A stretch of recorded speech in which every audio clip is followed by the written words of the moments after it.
가시고기와 펠리컨.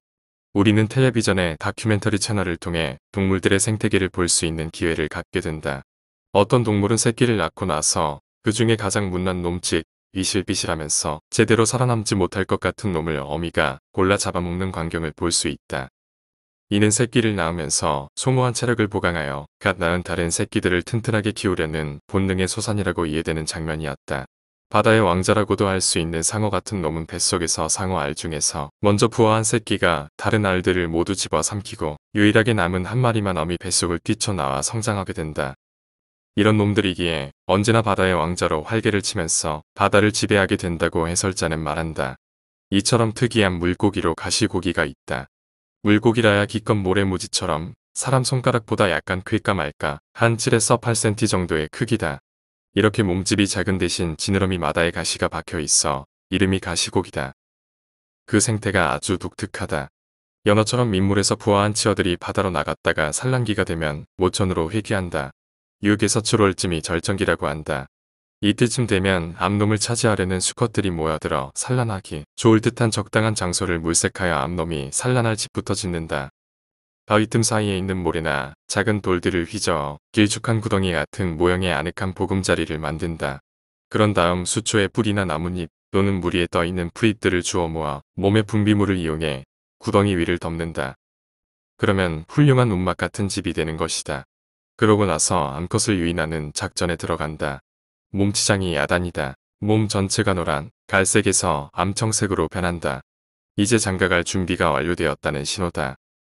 어슬렁거리는 암놈을 꼬여 산란장으로 안내한 다음 암놈이 산란하도록 한 뒤에 수놈은 그 알 위에 방정을 한다.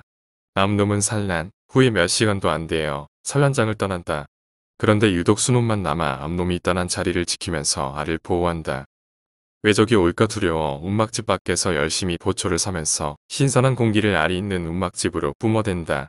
어쩌다 먼저 부화하여 알집에서 나와 둥지를 떠나려는 놈이 있으면 입으로 물어다가 다시 웅집으로 들여보낸다. 감시가 이만저만이 아니다. 이렇게 일주일이나 10여일을 맹렬하게 알이 부화하기를 기다린다. 그러는 사이 수놈은 아무것도 먹지 못해 기진맥진해진다. 숨을 헐떡거리면서 숨을 거둔다. 그때쯤엔 알들은 모두 부화하여 제 먹이감을 찾아 유영하기 시작한다. 주변에 있는 수놈이 제 애비인 줄도 모르고 수놈을 무더기로 달겨들어 파먹는다. 수놈은 새끼를 위해 제 몸을 공양한 것이다.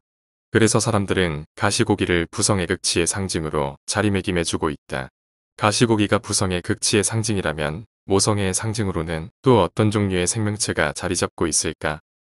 사람들은 펠리컨이라는 새를 예로 들고 있다.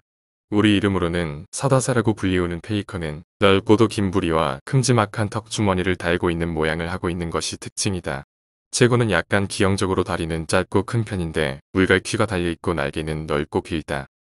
몸의 색은 흰색인데 비해 날개 깃은 또 검은색을 띈다. 이 새는 턱주머니가 아주 독특하다.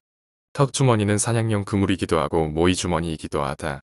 물고기를 잡을 때에는 이 주머니를 물에 담갔다가 그물처럼 활용하여 물고기를 떠 담는다. 주머니에 담긴 고기는 자신의 모이도 되고 새끼들의 모이도 된다.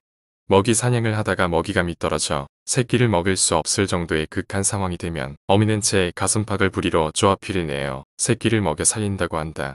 이런 살신의 모성을 보고 사람들은 펠리컨을 모성애의 상징으로 본 것이다. 듣고 싶지도 않고 말하고 싶지도 않은 인간의 탈을 쓴 아비와 어미들이 이 세상에 있다는 뉴스를 가끔 본다. 제 새끼를 죽이거나 방기하는 놈들 얘기다. 새나 물고기 같은 미물보다도 못한 놈들임이 분명하다. 인간일 수 없는 놈들이다. 김중일 전 환경부 장관.